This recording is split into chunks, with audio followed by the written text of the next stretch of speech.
والله ما انتشرت الدعوة السلفية في هذا العصر القريب وفي غيره إلا على أيدي أناس علماء حكماء علماء يتمثلون بمنهج الرسول عليه الصلاة والسلام ويطبقونه قدر الاستطاعة فنفع الله بهم، وانتشرت الدعوة السلفية في أقطار الدنيا بأخلاقهم وعلمهم وحكمتهم.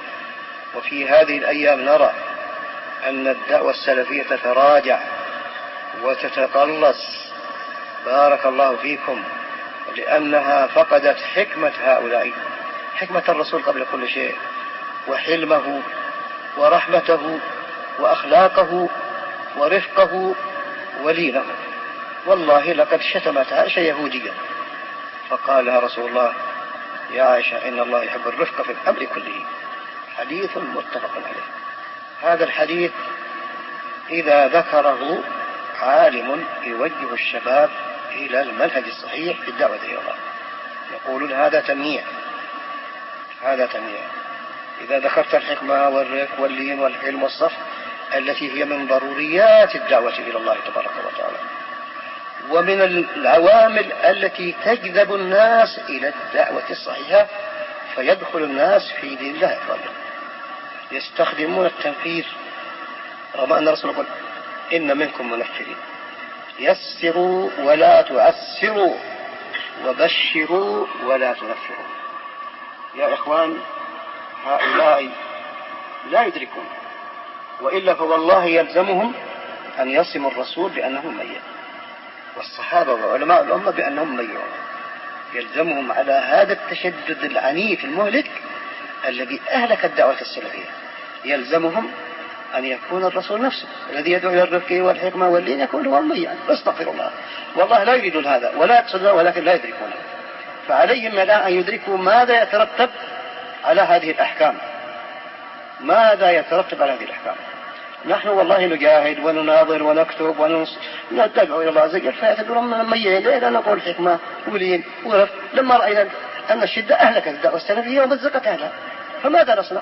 فقلت يا أخوة، لما نرى نيران تشتعل نجي نصب عليها بنزين خلت تزيد اشتعالا، وإلا نأتي بهذه الأمور التي تطفي هذه الحرائق. بارك الله فيكم. فأنا اضطررت، وهذا واجبي من قبل اليوم، وأنا أقولها من قبل اليوم، لكن ركزت عليها لما رأيت الدمار، رأيت هذا البلاء.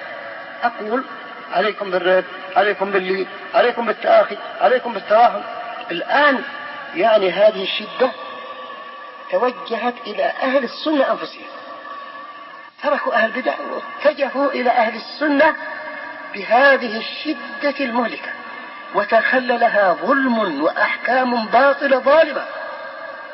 فأحياكم ثم إياكم أن تسلكوا هذا المسلك الذي يهلككم ويهلك الدعوة السلفية ويهلك أهلها. ادعوا إلى الله بكل ما تستطيع، بالحجة والبرهان في كل مكان، قال الله قال رسول الله، وتستعين بعد ذلك بعد الله بكلام أئمة الهدى الذين يسلم بإمامتهم ومنزلتهم في الإسلام أهل السنة وأهل البدع. خذوا هذا. وأنا أوصي الإخوان يروحون أفريقيا ولا يروحون في تركيا ولا في الهند ولا في غيرها، والله قل قال الله قال رسول الله قال فلان من الأئمة الذين يحترمونه. تروح أفريقيا تقول قال ابن عبد البر قال مالك قال كذا، أهل العقائد فاسدة. لما تأتي بكتاب الله وسنة الرسول تأتي بكلام العلماء يمشي لك ينقد لك. هذه حكمة. لكن لما تأتي بس أنت من عندك، بس أنت في الميدان وحدك، ما حد يضل منك. لابد أن تستأنس بعد كلام الله بكلام العلماء الذين لهم منزلة في نفوس الناس.